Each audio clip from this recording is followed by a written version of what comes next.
여러분 안녕하십니까? 우리 지난 시간에 이어서요. 이번 시간에는 19장의 3절 조세제도 개혁의 과제 해석 구체적으로 한번 보도록 하겠습니다. 자, 제3절 조세 개혁을 합니다. 개혁의 과제 이렇게요. 자, 한 세 가지 토픽을 중심으로 해서 살펴보려고 합니다. 자, 먼저 첫 번째 살펴볼 거는 조세 지출과 관련한 얘기를 한번 볼게요. 조세 지출 제도 이렇게 볼 수 있는데요. 자, 첫 번째 줄에 조세 지출이 뭐냐? tax expenditure 이렇게 나와 있는데 그 개념을 먼저 좀 체크해 보셔야 되겠어요. 자, 개념 한번 정리를 해 볼게요. 자, 첫 번째 줄 보시면 민간 부분의 어떤 특별한 행위를 촉진하기 위해서 정부 입장에서 봤을 때 민간의 어떤 행동을 인센티브를 주는 겁니다. 촉진이란 단어를 잘 체크하시고요. 행동의 변화, 촉진, 유인, 책을 제공하기 위해서 조세상의 특혜를 제공해 주는 거예요. 조세 특혜를 제공해 준다. 이렇게 보시면 되겠고요. 자, 거기 특혜를 제공하는 거니까 세금을 걷어야 되는데 야, 너 이런 행동하게 되면 세금 좀 깎아줄게. 그럼 정부 입장에서 정부의 조세 수입이 들어오는 게 줄어들겠죠. 그래서 조세 수입의 상실분 이렇게 얘기를 하고 있습니다. 오케이, 조세 수입의 상실분. 자, 이 말들을 잘 엮어서 문장으로 만들면 되겠죠. 자, 그래서 이 특징이 이런 내용을 이제 뭐라고 볼 수 있습니까? 라고 하면요. 아니, 세금을 걷어야 되는데 받을 걸 안 받은 거잖아. 그러니까 직접적으로 보조금을 준 건 아닌데 받을 걸 덜 받았기 때문에 히든, 숨겨진 보조금이다. 이런 표현을 씁니다. 숨겨진 보조금의 특성을 가지고 있다. 이렇게 보시면 될 것 같고요. 감추어진 보조금. 자, 거기 볼게요. 예를 통해서 한번 볼게요. 예를 통해서 한번 보시면 자, 거기 볼게요. 어떤 개인이나 법인이 공익단체 같은 곳에 기부금을 내잖아요. 기부금 이거 많이 낼수록 좋은 거 아니겠습니까? 그러니까 기부금을 내게 되면 소득세나 법인세를 깎아주는 거예요. 기부금에 세액공제를 해주게 됩니다.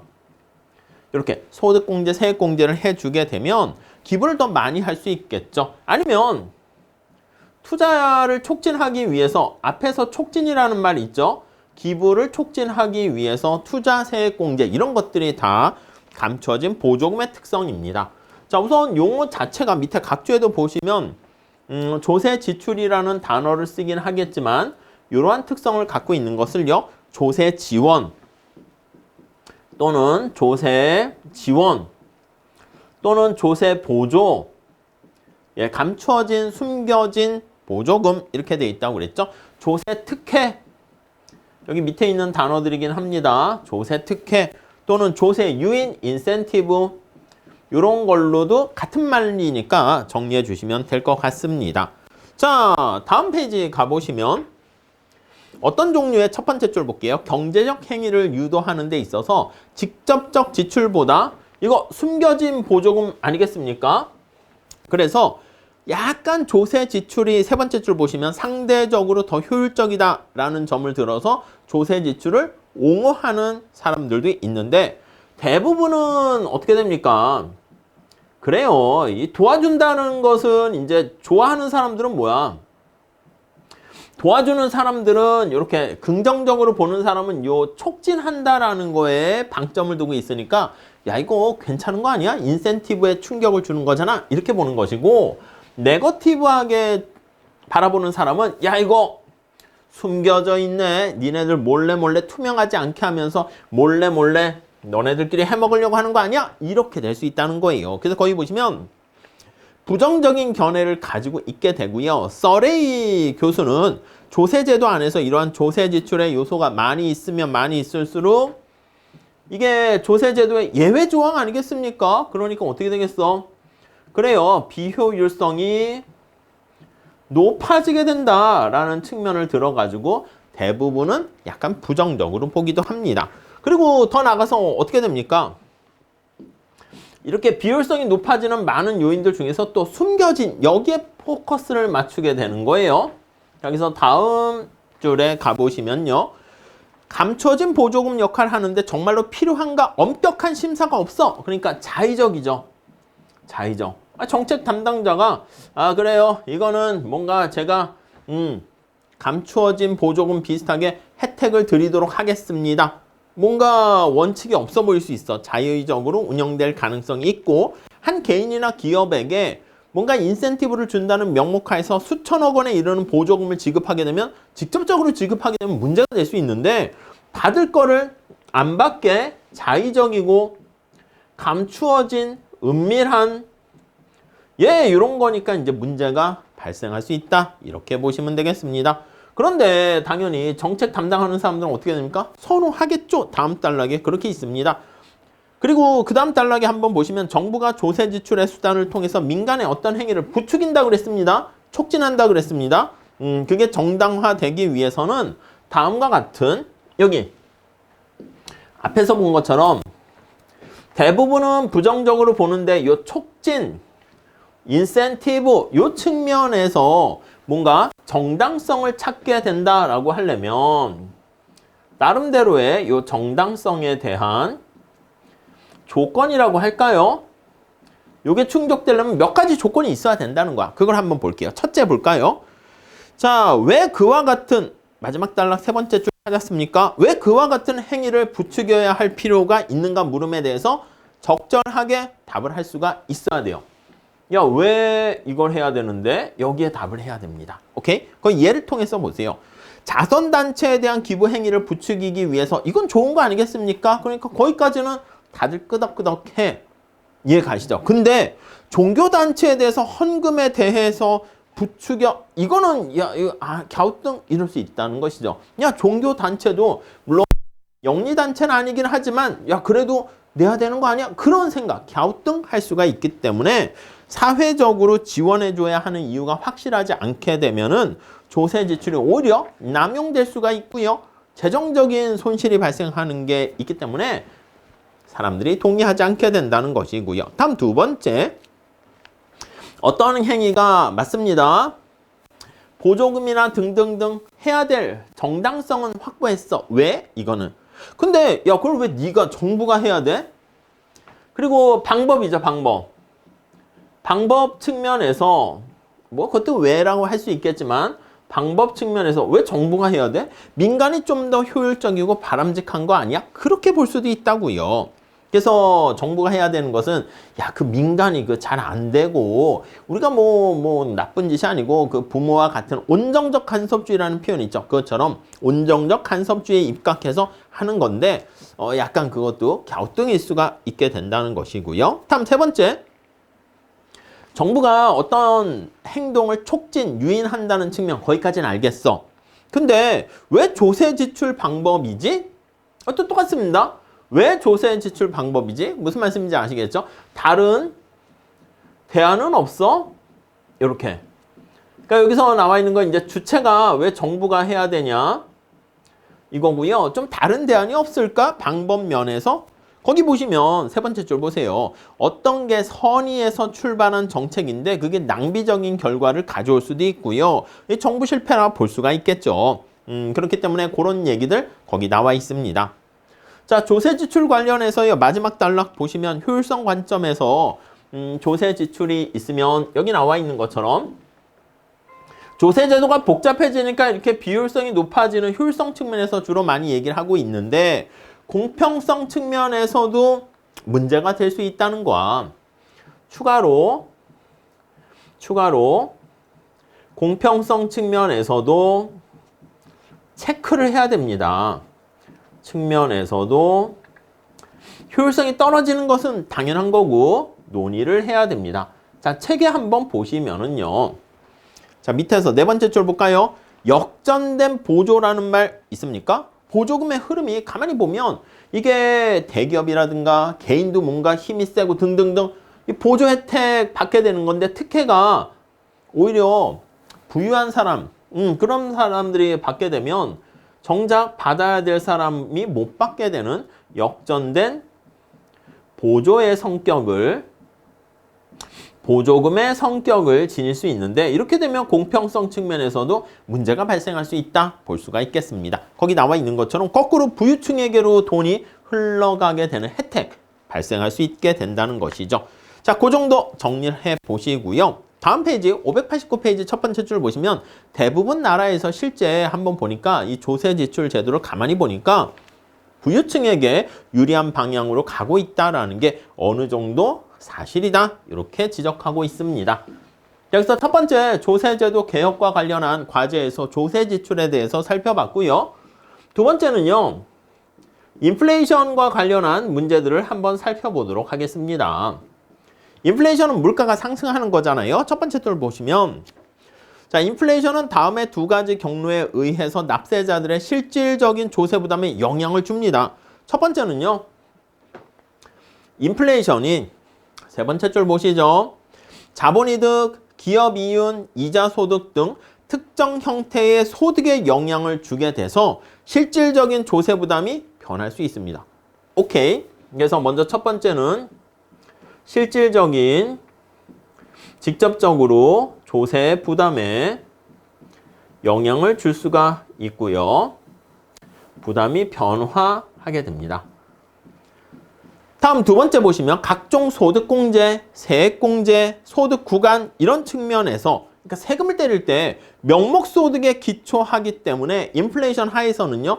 나의 명목소득이 만약에 올라갔어. 근데 물가가 2배 올라가면 내 소득도 2배 올라가야 실질소득이 그대로 아니겠습니까? 근데 세금은 어디다 때리냐면 명목소득에다 세금을 때립니다. 그래서 거기 보시면 세율 구간 상승이라고 나와 있죠. 세율 구간이 상승하게 됨으로써 그래서 세금을 더 부담하게 될 수가 있게 된다는 것입니다. 좀 더 구체적으로 한번 보도록 할게요. 자, 구체적으로 한번 보시면 자, 첫 번째 1이라 할까요? 다음 달러 보시죠. 자, 인플레이션이 진행되고 있는 시기에 실질 구매력의 증가가 없음에도 불구하고 명목소득이 계속 상승하면 그러니까 우리가 소득이 명목소득이 1,000원 이렇게 있다 합시다. 자, 그러면 실질 소득은 물가로 나눠주는 거야. 그러면 100원짜리 사과를 몇 개 살 수 있습니까? 하면 10개 이렇게 살 수가 있게 되는 것이죠. 자, 그런데 여기 나와 있는 것처럼 물가가 이렇게 200원 올랐습니다. 그럼 사람들이 똑똑하니까 실질 소득이 떨어지잖아. 5개로. 그래서 떨어지지 않도록 하기 위해서 명목소득, 명목임금을 2,000원 이렇게 올려달라고 얘기했습니다. 그러면 어떻게 됩니까? 그렇죠. 나의 실질 소득은 그대로 유지를 했어요. 나는 말이야 현명하게 이렇게 물가 상승을 잘 감안해서 명목소득을 올려달라 해서 그 실질 소득이 떨어지는 걸 막았네. 이렇게 볼 수가 있는데 문제는 뭐냐면 아니 세금을 어디다 때리냐면 여기다 때린다니까요. 우리가 누진세를 적용하게 되는데 누진세가 명목소득에 이렇게 과세를 하게 됩니다. 실질 소득에 만약에 때리게 되면 사과의 개수가 10개 사는 게 똑같으니까 내가 세금을 더 내지 않게 되는데 명목소득에 세금을 때리게 되면 어떻게 돼요? 세금 더 내게 되는 거잖아. 이해 가시겠죠? 그 얘기가 거기 있습니다. 자, 그래서 세 번째 줄에 그거 중요해요. 누진적인 세율 구조 중요합니다. 납세자의 명목소득이 올라감에 따라서 자동적으로 더 높은 그 세율 구간 상승이라는 그 얘기랑 같은 얘기입니다.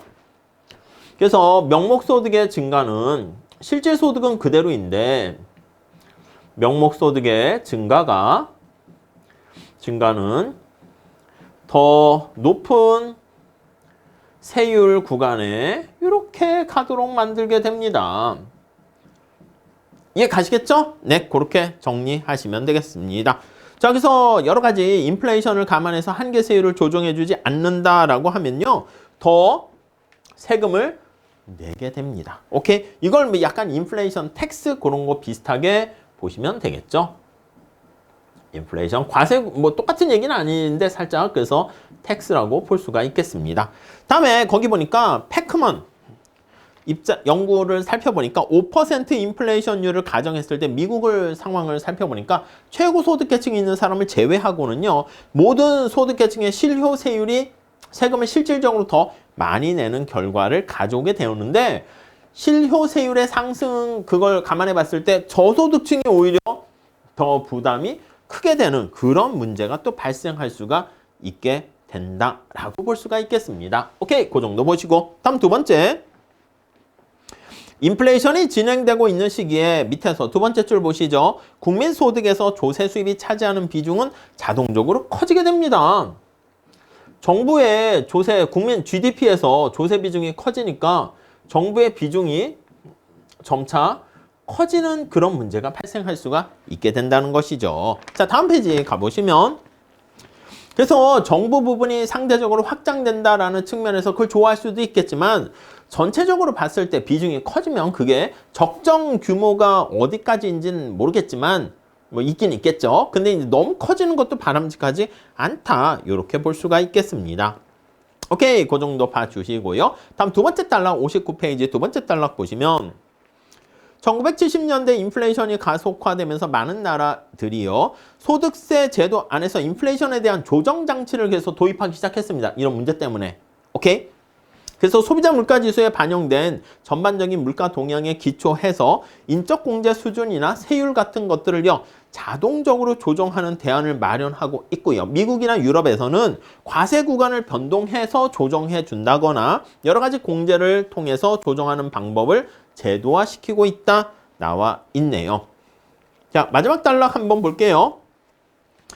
지금 얘기한 이렇게 인플레이션으로 인해서 발생하는 이런 문제들을 약간 해결하기 위해서 조정해 준다 그랬죠. 그래서 마지막 단락 한번 보시면 인플레이션이 우리 법인세 파트에서도 했는데 법인세 상에서 몇 가지 문제가 생깁니다. 우리 인플레이션기에 세금이 무거워진다고 그랬습니다. 거기 볼까요? 세 번째 줄. 감가상각과 관련해서 투자 의욕에 부정적인 영향을 미칠 수 있고요.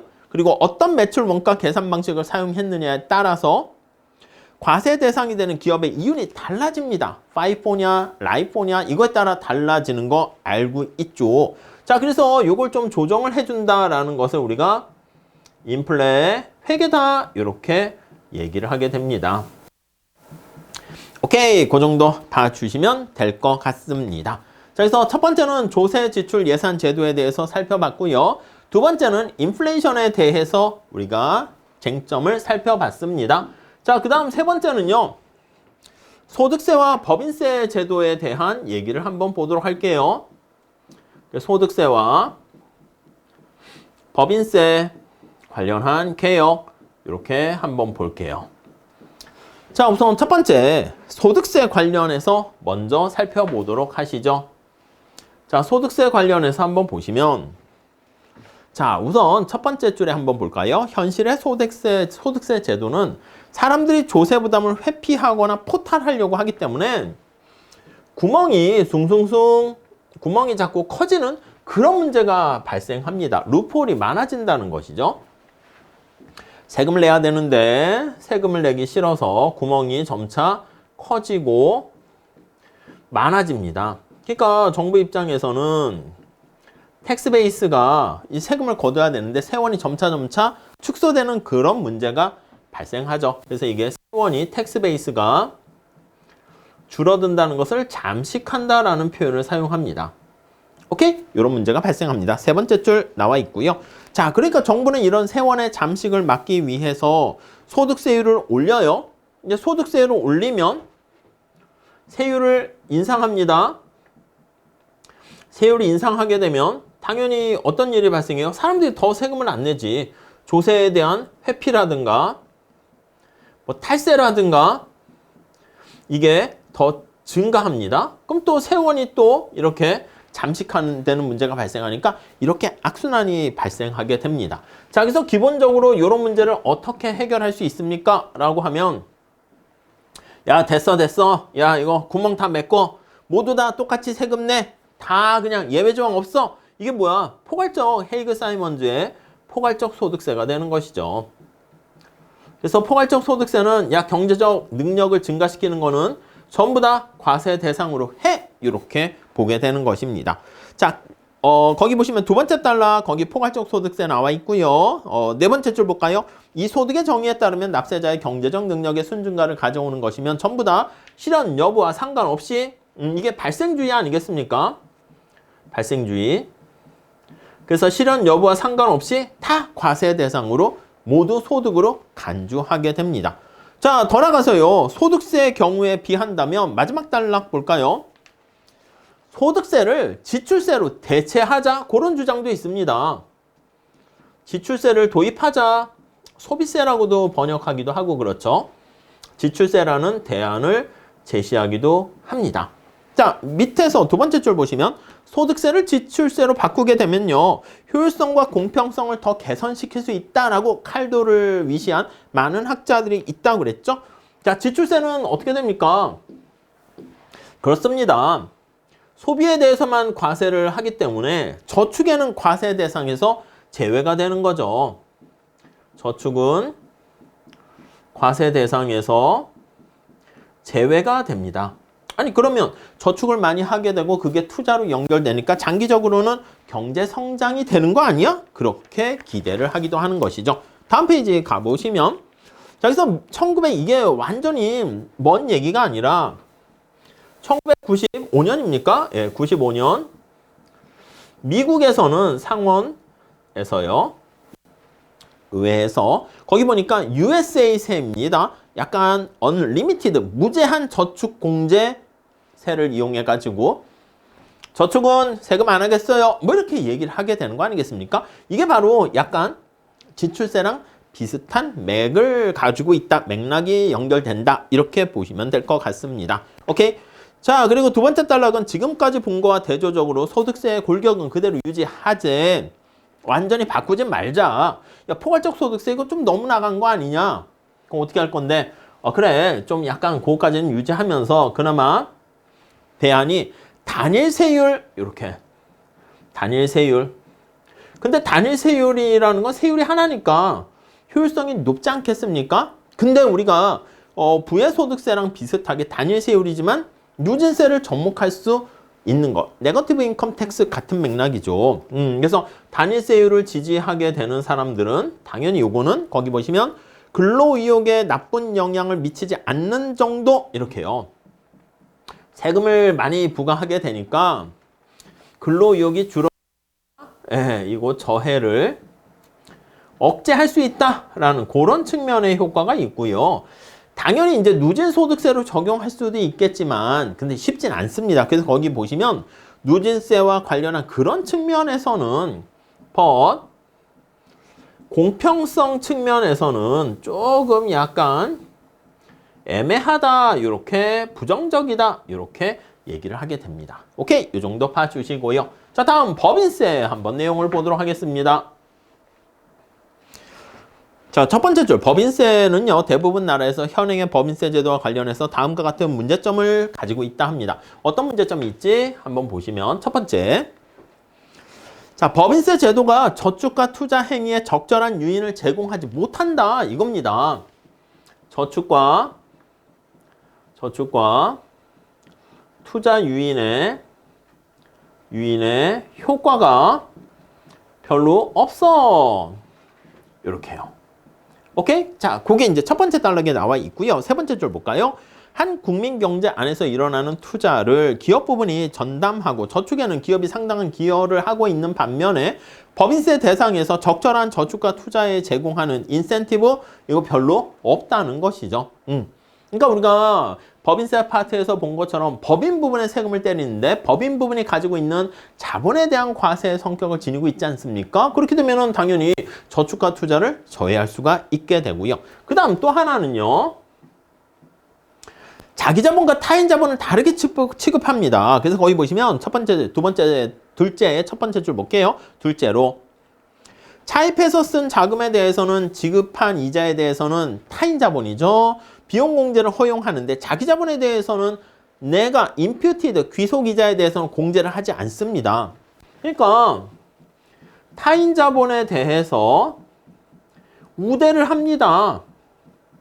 이해하시겠죠? 자기 자본은 비용 공제 안 하는데 타인 자본은 비용 공제를 해준단 말입니다. 다음 셋째로 보시면 세 번째로 현행 법인세 제도 하에서는요. 가족 경영 체제를 갖는 회사에게 상대적으로 더 유리합니다. 가족이 경영을 합니다. 경영 체제. 그런 방식에서는 약간 세금을 더 많이 덜 혜택을 주는 효과가 생깁니다. 그게 뭘까요?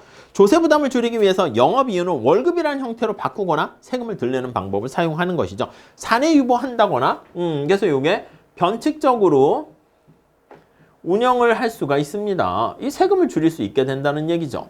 이해 가시겠죠? 다음 네 번째로 사내 유보에 의해서 발생하는 자본이득에 대해서는 상대적으로 낮은 세율이 적용되기 때문에 기업의 재무 구조에 대해서 배당에 대해서는 세율이 높은 거야.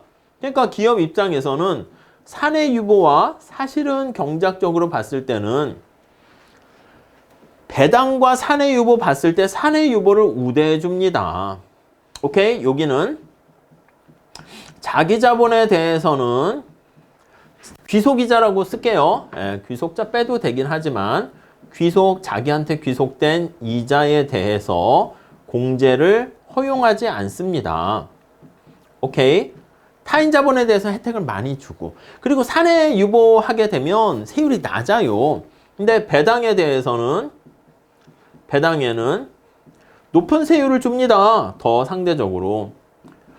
그럼 이제 기업 입장에서는 야, 배당하는 것보다는 사내 유보하는 게 더 낫겠다. 이런 쪽으로 흘러가게 되는 것이죠. 자, 다음 페이지에 가보시면 그 얘기들이 거기 나와 있습니다.